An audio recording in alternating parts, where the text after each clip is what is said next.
तो कहानी की शुरुआत में हमें 22 साल पहले का समय दिखाया जाता है। यहाँ पर हमें दिखाया जाता है कि बहुत सारे लोग एक जगह पर इकट्ठा हुए थे। दरअसल आज यहाँ पर गोल्ड रोजर, जो कि समुद्र का एक बहुत ही बड़ा लुटेरा है, उसे फांसी की सजा देने वाले हैं, क्योंकि उसने बहुत सारा जुर्म किया है और बहुत से लोगों को जान से मारा है। चार्म वुड, जो कि यहाँ के कप्तान हैं, वो गोल्ड रोजर को मार करके समुद्री लुटेरों को हमेशा के लिए खत्म करना चाहते हैं। यहाँ पर गोल्ड रोजर मरने से पहले सभी लोगों को एक बात बताता है। वो बताता है कि समुद्र के अंदर मैंने हीरे, जवाहरात, सोने, चांदी छुपा करके रखा है। अगर तुम लोग उसे हासिल कर लेते हो तो तुम्हारी सास पूछते बैठ करके मौज करेंगी। यह सुनने के बाद सभी लोगों में खलबली मच जाती है। हालांकि इसके बाद गोल्ड रोजर को जान से मार दिया जाता है, लेकिन अब यहाँ पर चार्म वुड गलत साबित हो जाता है। वो समुद्री लुटेरों को खत्म करना चाहता था, लेकिन अब गोल्ड रोजर की बात सुन करके सभी लोग समुद्र में उतर जाते हैं और सभी लोग उस खजाने की तलाश में निकल जाते हैं जिसका नाम है वन पीस। और अब इस हादसे के बाद समुद्र में लुटेरों का काफिला शुरू हो जाता है। अब यहाँ पर सीन कट करके हमें आज का समय दिखाया जाता है। यहाँ पर हम मंकी द लूफी को देखते हैं। वो भी अपनी एक छोटी सी नाव लेकर के अकेले ही वन पीस को ढूंढने के लिए निकला है।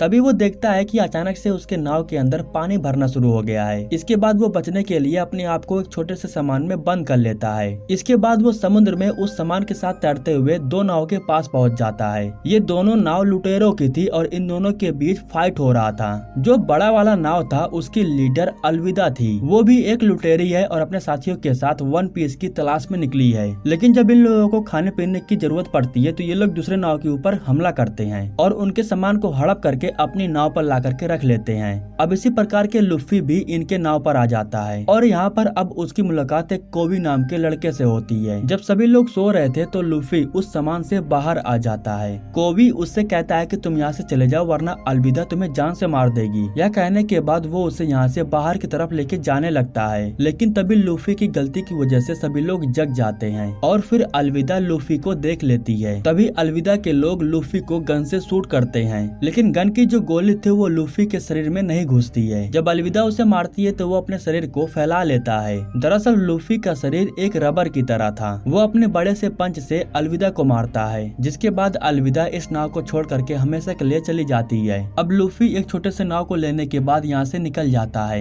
लेकिन कोबी अकेला था इसलिए वो भी उसके साथ आने के लिए तैयार हो जाता है। यहाँ पर कोबी पूछता है कि आखिर तुम्हारा शरीर रबड़ का कैसे बना, जिसके बाद लुफी उसे उस समय की बात बताता है जब वो छोटा था और उसकी सल्तनत पर सैंग नाम का एक लुटेरा आ गया था। वो लुटेरा तो था लेकिन वो बुरा नहीं था और वो भी वन पीस की तलाश में निकला हुआ था। उसके पास ढेर सारा सामान था और मैं उस सामान को जब चेक करता हूँ तो मुझे एक फल मिलता है। दरअसल वो एक डेविल फल था और उसे मैं खा गया और इसके कुछ ही समय बाद मेरा शरीर रबर का बन गया और इसे ठीक करने का कुछ भी इलाज नहीं था। तब से मैं ऐसे ही हूँ और मैं भी वन पीस की तलाश में हूँ। ना ही मुझे कोई मार सकता है और ना ही मेरे शरीर को कोई काट सकता है। कोबी बताता है कि मैंने अलविदा के मुंह से सुना है अगर तुम्हें वन पीस तक पहुंचना है तो तुम्हें उससे पहले ग्रैंड लैंड तक पहुंचना होगा और इसके लिए तुम्हें मैप की जरूरत पड़ेगी और वो मैप तो नौसेना मरीन के पास है। तो लुफी कहता है कि सबसे पहले मुझे मरीन के पास लेकर के चलो, मैं सबसे पहले मैप को हासिल करूंगा। इसके बाद कोबी उसे नौसेना के स्थल पर लेकर के जाता है। इसी जगह पर हमें नोवा नाम के एक इंसान को दिखाया जाता है। उसके पास एक छोटी सी बच्ची कुछ सामान बना करके लेके आई थी। वो उसे खिलाना चाहती थी लेकिन वो खाने से इनकार कर देता है। इसके बाद जब वो वापस जाने लगती है तो वो एक आदमी से भिड़ जाती है, जिसके बाद वो आदमी उस बच्ची के ऊपर गुस्सा करके उसे डांटने लगता है। तभी नोवा कहता है कि वो एक बच्ची है, उससे गलती हो गई, तुम उससे ऐसा नहीं बोल सकते हो। दरअसल ये आदमी मरीन यानी कि नौसेना में काम करता था। ये और इसके साथी लोग मिल करके नोवा के ऊपर हमला कर देते हैं, लेकिन कोई भी जीत नहीं पाता है। लेकिन हाँ, यहाँ पर तोड़फोड़ करने की वजह से इन दोनों को कैद कर लिया जाता है। मॉर्गन नौसेना का कप्तान था और जिससे नोवा ने फाइट किया वो उसका बेटा था। वो अपने बेटे को बचा लेता है लेकिन नोवा को बांध देता है। अब कुछ समय बाद मैप को तलाश करते हुए लुफी यहाँ तक आ जाता है और यहाँ पर आने के बाद वो नोवा को बंधा हुआ पाता है। लुफी कहता है कि तुम वही आदमी हो ना जिसने बच्ची की जान बचाई, तुम बहुत अच्छे इंसान हो, इसलिए मैं तुम्हें जरूर छुड़ाऊंगा लेकिन तुम मेरी टीम में आ जाना। यह कहने के बाद लुफी उसके रस्सियों को छोड़ देता है और यहाँ से चला जाता है। नौसेना के बेसमेंट में नामी नाम की एक लड़की को दिखाया जाता है। वो भी यहाँ पर ग्रैंड लैंड के मैप को ढूंढ रही थी, लेकिन यहाँ पर जो नौसेना थी उसे मालूम चल जाता है कि ये लड़की यहाँ की नहीं है, इसलिए इनके बीच में फाइट होने लगती है और नामी इन दोनों को हरा देती है। और जैसे ही वो यहाँ से जाने वाली थी तभी लूफी ऊपर से आकर के बेसमेंट में गिरता है। लूफी को देख करके नामी छुप जाती है, लेकिन लूफी उसे देख लेता है। लूफी कहता है कि तुम्हें नाटक करने की जरूरत नहीं है, मुझे पता है कि तुम एक नौसेना नहीं हो,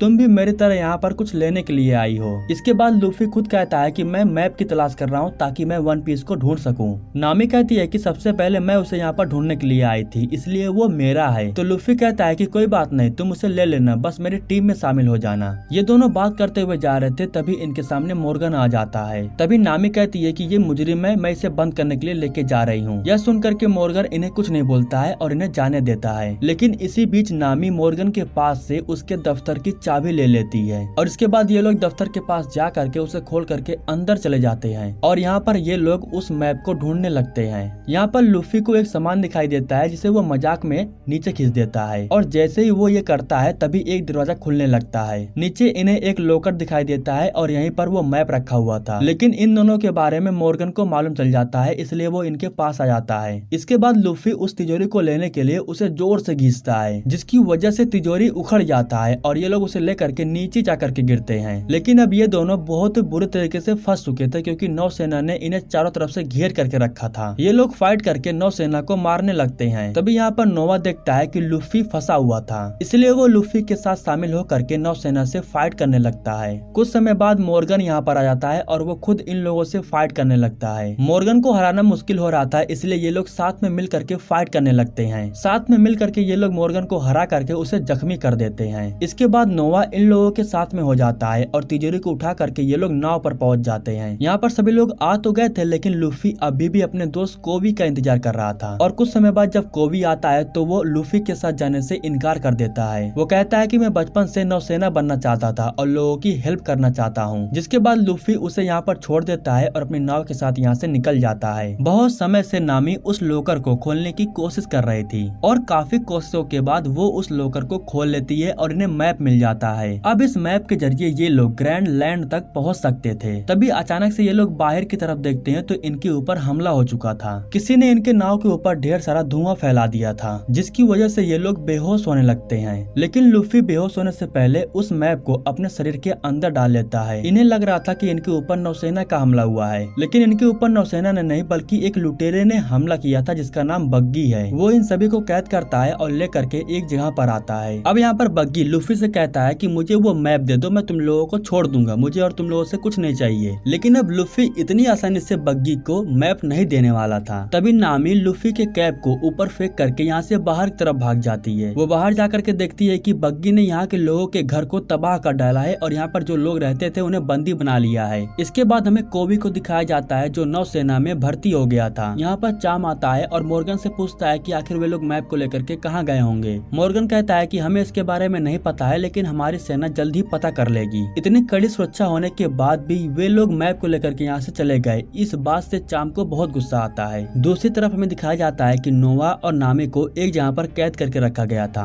मौके पर नामी के पास एक क्लिप था जिससे वो ताले को खोलने लगती है। इधर हमें दिखाया जाता है कि बग्गी लूफी को बांध करके रखा हुआ था। काफी टॉर्चर करने के बाद वो उसके कैप को निकाल लेता है। तभी लूफी कहता है कि मुझे चोट पहुंचाना है पहुंचा लो, लेकिन उस टोपी को कुछ मत करना। इसके बाद लूफी को गुस्सा आता है और वो अपने आप को आजाद करके एक जोरदार पंच बग्गी को मारता है, जिससे उसका सर धड़ से अलग हो जाता है। लेकिन इसके बाद लूफी को मालूम चलता है कि बग्गी का शरीर भी रबड़ का बन चुका है। इसके बाद वो लूफी को ले जाकर के कांच के अंदर बंद कर देता है और कहता है कि अगर पानी भरने से पहले मैप के बारे में मुझे बता दोगे तो तुम्हारी जान बच जाएगी। पानी भरने की वजह से वो डूबने लगता है और यहाँ पर वो उस पल को याद करता है जब वो छोटा था और समुद्र में डूब रहा था, लेकिन सैंग ने आकर के उसकी जान बचा लिया था। लेकिन उसी समय इन लोगों के ऊपर समुद्र का एक राक्षस इनके ऊपर हमला कर देता है, जिसके बाद सैंग उस जीव के सामने काफी जोर से चिल्लाता है। इसके बाद जीव यहाँ से भाग जाता है, लेकिन इसके बाद लूफी देखता है कि सैंग का हाथ कट चुका था और इसका जिम्मेदार लूफी अपने आप को मान रहा था। खैर अब कहानी प्रेजेंट में शिफ्ट होती है और नामी आकर के उस कांच को तोड़ देती है, जिसकी वजह से सारा पानी बाहर आ जाता है और लूफी की जान बच जाती है। और तभी उसके मुंह से मैप निकल जाता है। बग्गी जाकर के उस मैप को ले लेता है। इसके बाद नोवा बग्गी के ऊपर हमला करके उसे मारने की कोशिश करता है, लेकिन वो उसे मार नहीं पाता क्योंकि वो अपने शरीर के कई टुकड़े कर लेता है और उसके शरीर के जो टुकड़े थे वो इन लोगों के ऊपर लगातार हमला कर रहे थे। तभी यहाँ पर लूफी को बहुत सारा बक्सा दिखाई देता है। इसके बाद ये सभी लोग बग्गी के बॉडी पार्ट को मार करके उस बक्स के अंदर बंद कर दे रहे थे, जिसकी वजह से बग्गी बेचारे का बहुत बुरा हाल हो जाता है। इसके बाद लूफी उसे अपने पंच से मार करके बहुत दूर फेंक देता है। सब कुछ पहले जैसा ठीक हो जाने के बाद लूफी मैप को ला करके नामी को दे देता है और यहाँ से निकलने से पहले बग्गी ने यहाँ पर जितने लोगों को कैद करके रखा था, लूफी ने उन सभी को छुड़ा देता है और इन लोगों के जाने से पहले वही लोग इन्हें कुछ खाने के लिए देते हैं और ये लोग लूफी से कहते हैं कि तुम्हारा सफर बहुत अच्छे से पार होगा। इसके बाद लूफी अपनी टीम के साथ नाव पर बैठ करके यहाँ से निकल जाता है। अब कुछ समय बाद हमें नामी को दिखाया जाता है जो नाव के अंदर जाती है और उसने अपने पास कुछ रेडियो के जैसा रखा था, जिससे वो किसी के पास कॉल करती है और उसे बताती है कि मुझे मैप मिल चुका है। खैर अब यहाँ पर सीन कट करके हमें नौसेना को दिखाया जाता है। चाम अपनी सेना से कहता है कि हम खुद लूफी को पकड़ने के लिए यहाँ से निकलेंगे। मोर्गन एक लापरवाह कैप्टन था, इसलिए वो उन लोगों को पकड़ नहीं पाया, लेकिन अब हम लोग साथ में मिल करके लूफी को पकड़ेंगे। इसके बाद हमें नोवा को दिखाया जाता है। वो अपने दोस्तों के पास आकर के उनसे कहता है कि नाव के अंदर पानी आ रहा है। इसके बाद नामी भाग करके अंदर जाती है और दरवाजे को बंद कर लेती है और यहाँ पर वो देखती है कि पानी की वजह से उसका जो रेडियो था बात करने वाला वो खराब हो चुका था और अब कुछ ही देर में इनके नाव के अंदर ढेर सारा पानी भी बढ़ जाएगा। इसलिए ये लोग एक नए नाव लेने के लिए पास ही के आइलैंड पे जाते हैं। वहाँ पर जाने के बाद ये लोग नाव को ढूंढने लगते हैं और लूफी को एक बहुत ही बढ़िया सा नाव मिलता है। उस नाव पर एक यूसुफ नाम का बंदा था जो उस नाव की साफ सफाई कर रहा था। वो लूफी से कहता है कि अगर तुम्हें ये नाव चाहिए तो तुम्हें मालकिन से बात करनी होगी। वो मेरी बहुत अच्छी दोस्त है, मैं तुम्हें उनके पास लेके चल सकता हूँ। इसके बाद यूसुफ इन लोगों को काया की हवेली पर लेकर के जाता है। काया के माता पिता की मौत हो जाने के बाद अब पूरी संपत्ति उसके नाम पर होने वाली है। काया बहुत अच्छी लड़की है। वो इन सभी को डिनर के लिए अंदर इनवाइट करती है। काया के पास जॉर्ज नाम का इंसान आता है जो काया की संपत्ति का लेखा जोखा करता है। वो क्लेटो से कहता है कि मैं नाव की संपत्ति तुम्हारे नाम पर नहीं कर सकता हूँ। मानता हूँ काया ने ये बात कहा है, लेकिन मैं उनके मुंह से सुनना चाहता हूँ। मैं उनके बीमार होने का फायदा किसी और को नहीं उठाने दूंगा। दरअसल क्लेटो एक साल से काया की देखभाल कर रहा था और इसके बाद जब जॉर्ज बंदरगाह की संपत्ति उसके नाम पर करने से मना कर देता है तो वो पीछे से आकर के जॉर्ज को जान से मार देता है। क्लेटो काया की संपत्ति को हड़पना चाहता है। कुछ समय बाद जब यूसुफ यहाँ से सामान लेकर के जा रहा था तो वो जॉर्ज की लाश को देखता है,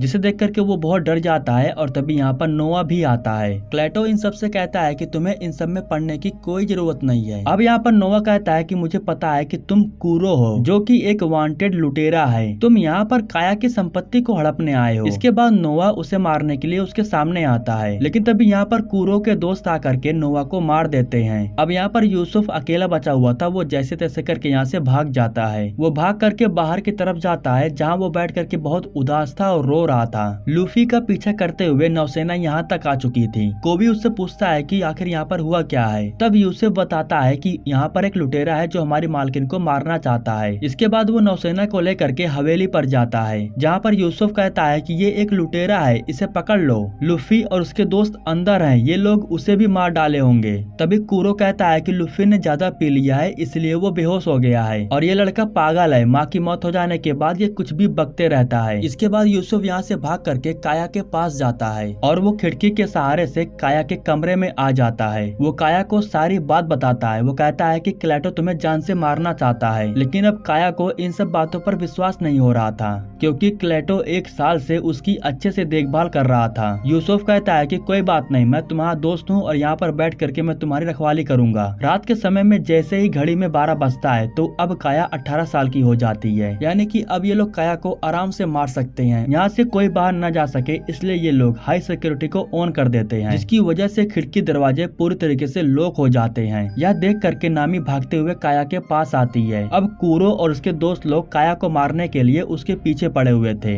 काया अपने दोस्तों को लेकर के यहाँ से दूसरे कमरे में जाने लगती है और इस कमरे में पहुँचने के बाद इस कमरे में भी घर की सिक्योरिटी को हटाने की सुविधा थी और तभी इस कमरे में कूरो आ जाता है, जिसके बाद ये सभी लोग एक जगह पर जा करके छुप जाते हैं। कूरो कहता है कि चुपचाप बाहर आ जाओ, मैं तुम्हें आसान मौत दे दूंगा। इसके बाद काया और नामी हिम्मत जुटा करके क्लेटो को मारने के लिए बाहर आते हैं, लेकिन ये लोग उसके ही चंगुल में फंस जाते हैं। जब क्लेटो यूसुफ को देखता है तो वो उसके ऊपर हमला कर देता है। दूसरी तरफ हम नोवा को देखते हैं जो कूरो के दोस्तों के साथ लड़ रहा था। काया और नामी को बचाने के लिए लूफी अंदर जाता है और उसे देख करके क्लेटो छुप जाता है, लेकिन लूफी चालाक था। वो उसकी आवाज को सुन करके उसे एक जोरदार पंच मारता है। इसके बाद क्लेटो फिर से उठता है और वो लूफी को मारने के लिए उसके पास आता है, लेकिन लूफी बड़ी ही आसानी से उसे पकड़ लेता है और उसे मार करके खिड़की खिड़की से बाहर की तरफ फेंक देता है। इधर नोवा ने भी क्लेटो के दोस्तों को हरा दिया था। अब काया पूरी तरीके से सुरक्षित थी। लूफी और उसके दोस्तों को यहाँ से अब जाना था, लेकिन उसके पास नाव नहीं थी। जिसके बाद काया उन लोगों को अपना दोस्त समझ करके लूफी ने जिस नाव को पसंद किया था वो उसे फ्री में दे देती है। जिसके बाद लूफी बहुत खुश हो जाता है और ये सभी लोग उस नाव पर अपने काम के सामान रख लेते हैं। और यहाँ पर यूसुफ भी इन लोगों के साथ शामिल होकर के मंजिल की तरफ निकल पड़ता है। अब ये लोग 4 लोग हो गए थे।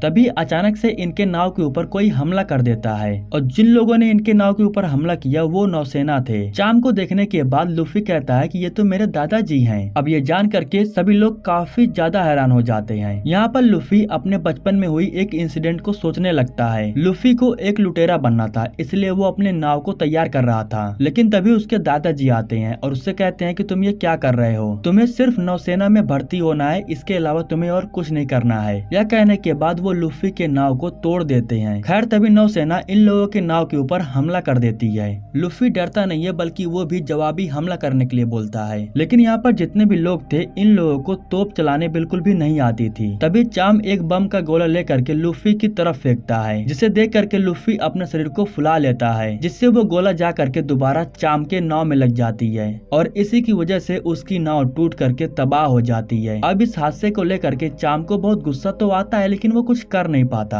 और इसके बाद लूफी अपने दोस्तों के साथ नाव को लेकर के आगे बढ़ जाता है। जब ये लोग काफी आगे निकल जाते हैं तो लूफी को खाने की खुशबू आ रही थी। जिसके बाद लूफी इन लोगों को नाव को उसी तरफ मोड़ने के लिए कहता है, क्योंकि इन लोगों को बहुत भूख लगी हुई थी। जिस नाव पर खाना बन रहा था वो मराठियन का नाव था और वो काफी बड़ा था। लूफी अपने दोस्तों के साथ खाना खाने के लिए उस नाव के अंदर जाता है। दूसरी तरफ हमें चाम को दिखाया जाता है और वो लूफी को पकड़वाने के लिए मी होक के पास कॉल करता है। मी होक एक लुटेरा नहीं बल्कि वो महान तलवारबाज है और ऐसा कहा जाता है कि दुनिया में कोई भी उससे अच्छा तलवारबाजी नहीं कर पाता है। चाम उसके पास कॉल करके उससे कहता है कि तुम्हें लूफी को पकड़ना है। दरअसल वो मेरा पोता है और मैं नहीं चाहता हूँ कि वो आगे चल करके कोई गलत काम कर दे। मी होक कहता है कि ठीक है, मैं जल्द ही लूफी को पकड़ करके तुम्हारे हवाले कर दूंगा। इसके बाद हमें लूफी को दिखाया जाता है। मराठियन नाव के अंदर उसकी मुलाकात सेंची से होती है। तभी यहाँ पर एक आदमी भागते हुए अंदर आता है और कहता है कि मुझे बहुत जोरों से भूख लगी है। सेंची बिना सोचे समझे वो फटाफट उसके लिए खाना बनाता है और उसे फ्री में खाना खिलाता है। यह देख करके लूफी कहता है कि तुम एक अच्छे कुक हो, लेकिन इसके अलावा तुम एक अच्छे इंसान भी हो जो लोगों की तकलीफों को समझते हो। अब मराठियन के नाव पर मी होक भी आकर के पहुंच चुका था। यूसुफ उसे देख लेता है और उसे लेकर के अपने दोस्तों के पास जाता है। और जब नोवा मी होक को देखता है तो वो कहता है कि मैं तुम्हें अपना गुरु मानता हूँ, तुम महान तलवारबाजों में से एक हो और दुनिया का कोई तलवारबाज तुम्हें नहीं हरा सकता है। लेकिन मैं नोवा तुम्हें चैलेंज दे करके तुम्हारे साथ लड़ना चाहता हूँ, क्योंकि मैंने किसी से वादा किया था कि मैं एक दिन दुनिया के महान तलवारबाज को हराऊंगा। जिसके बाद मीहोक कहता है कि ठीक है, लड़ने के लिए कल सुबह आ जाना।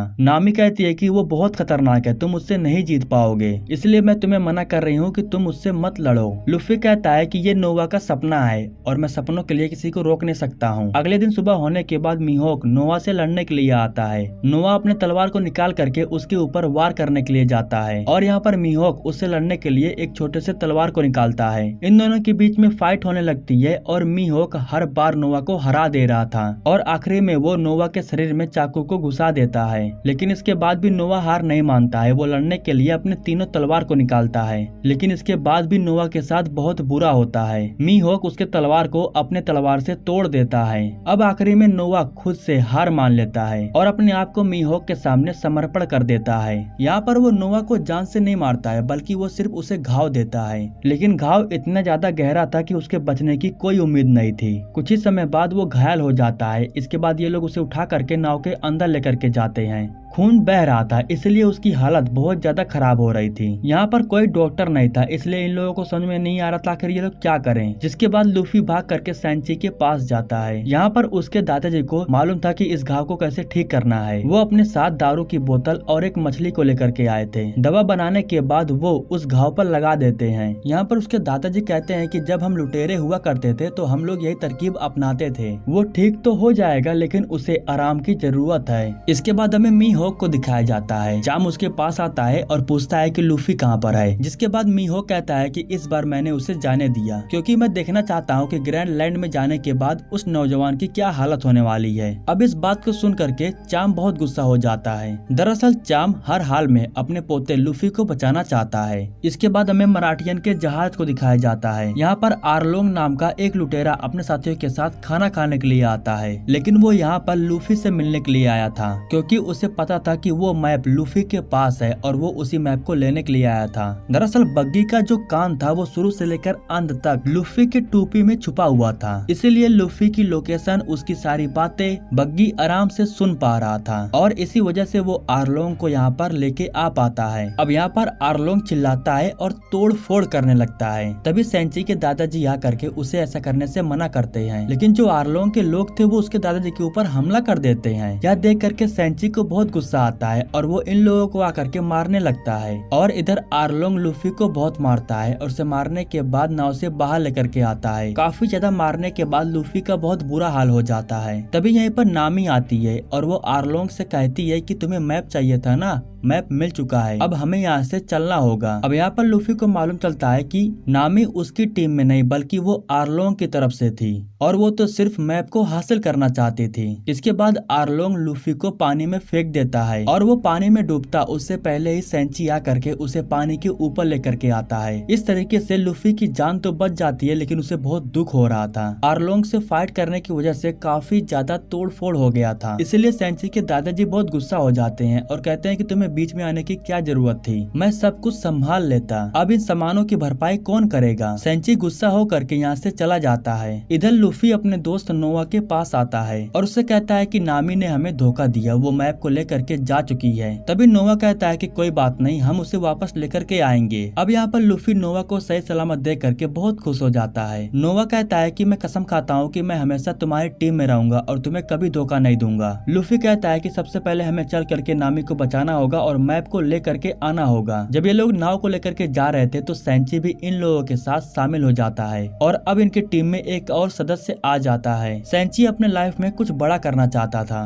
खैर अब लूफी के पास बग्गी का सर था और अब बग्गी को अच्छे से मालूम है कि आरलोंग नामी को लेकर के कहाँ पर गया है और अब बग्गी इन लोगों को आरलोंग की लोकेशन पर लेके जाने वाला है। तो अब बग्गी इन लोगों को डायरेक्शन दिखाता है और ये लोग पहुंच जाते हैं कोनोमी आइलैंड पर। यही वो आइलैंड है जिस पर नामी अपने दोस्तों के साथ रहती थी। आरलोंग नामी से कहता है कि तुम्हारी वजह से मुझे मैप मिला, मैं तुम्हारा शुक्रगुजार हूँ। खैर अब तुम्हें अपने गांव में जा करके लगान लेकर के आनी है। वे लोग लगान बहुत कम दे रहे हैं। नामी कहती है कि तुम्हें पता है कि मैं अपने गांव में नहीं जाती हूँ। तो आरलोंग कहता है कि तुम इंसान हो और तुम्ही को ही जा करके लगान लेकर के आनी है। इसके बाद हमें चाम को दिखाया जाता है जो अपनी सेना को लेकर के मराठियन के नाव पर पहुँचता है। वहाँ पर जाने के बाद वो लूफी के बारे में पूछता है कि आखिर वो कहाँ गया। तो सेंची के दादाजी उन्हें बताते हैं कि वे लोग कहाँ गए हैं। इसके बाद हमें कोनोमी आइलैंड पर कोको विलेज को दिखाया जाता है। यहाँ पर लूफी और उसके दोस्त लोग देखते हैं कि इस विलेज का बहुत बुरा हाल हो गया था। इस गांव में बहुत सारे लोग रहते थे और आरलोंग के लोग इनसे हफ्ता वसूलने के लिए आते थे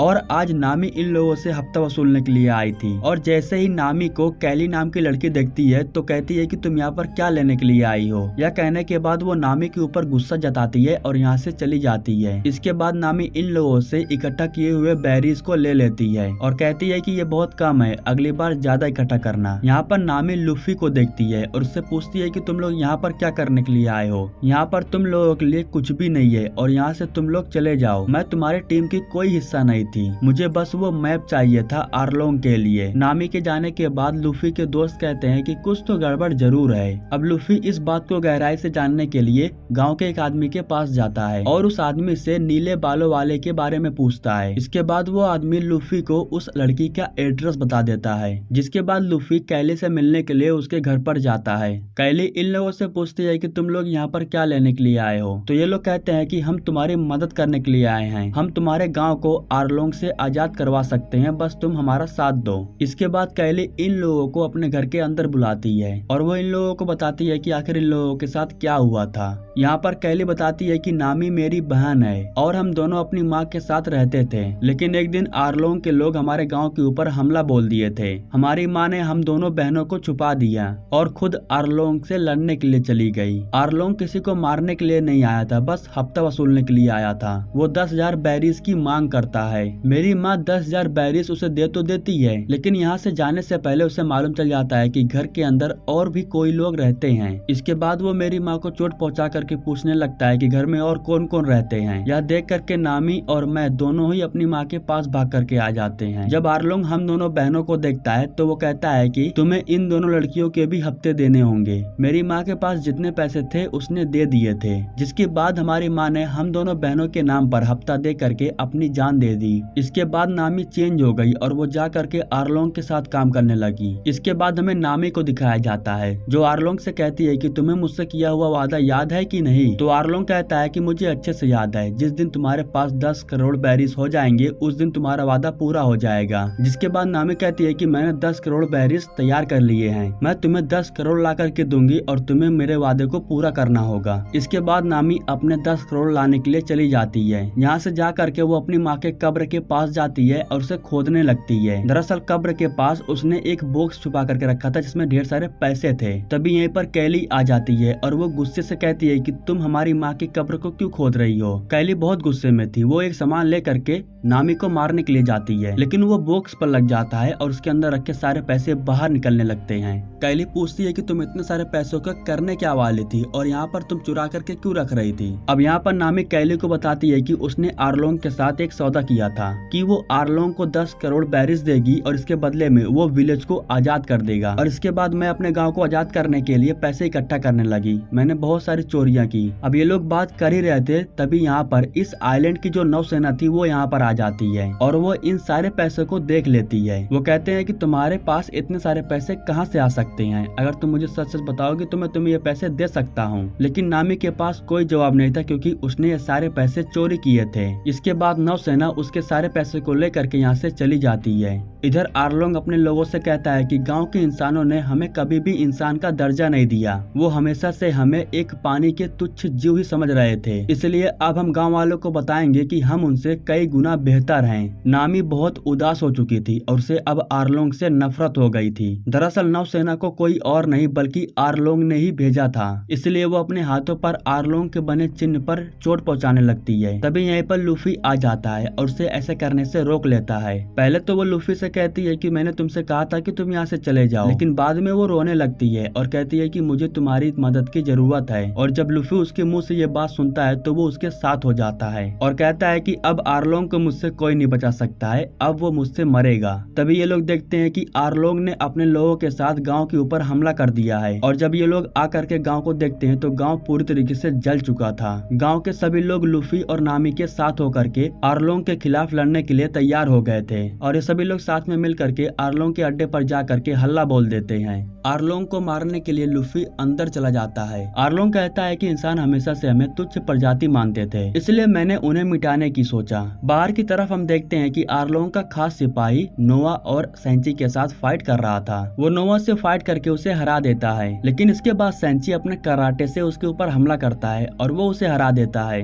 नामी इन लोगों के पास आती है और बताती है कि लूफी अंदर आरलोंग से फाइट कर रहा है। इधर लूफी आरलोंग से कहता है कि मैं तुम्हें हरा तो नहीं सकता हूँ, लेकिन हाँ, मैं तुम्हारे बनाए हुए साम्राज्य को तोड़ करके नष्ट जरूर कर सकता हूँ। इसके बाद वो आरलोंग के बनाए हुए साम्राज्य को तोड़ने लगता है। इसी बीच वो आरलोंग को भी बहुत मारता है। एक ही झटके में वो आरलोंग के सारे साम्राज्य को नष्ट कर डालता है और यहाँ पर वो आखिरी में आरलोंग को हरा देता है। इसके बाद अब सभी गाँव वाले मिल करके रात में एंजॉय करते हैं और अब ये सभी लोग आरलोंग के कैद से आजाद हो चुके थे। तभी यहीं पर चाम अपनी नौसेना को लेकर के आ जाता है और वो लूफी और उसके साथियों को पकड़ लेता है। यहाँ पर उसके दादाजी उसे अपने साथ चलने के लिए बोल रहे थे, लेकिन वो उनके साथ जाने से मना कर देता है और वो कहता है कि लुटेरा बनकर रहेगा। इसके बाद उसके दादाजी उसे बहुत मारते हैं। बहुत मार खाने के बाद भी लूफी कहता है कि चाहे कुछ भी हो जाए, मैं आपके मार से डरने वाला नहीं हूँ। मैं एक महान लुटेरा बन करके अपने सपनों को पूरा करूंगा। अब उसके दादाजी को मालूम चल जाता है कि उसे रोकने का कोई फायदा नहीं है, क्योंकि वो ढीठ है और वो अपने मन का ही करेगा। उसके दादाजी कहते हैं कि ये तुम्हारा इम्तिहान था,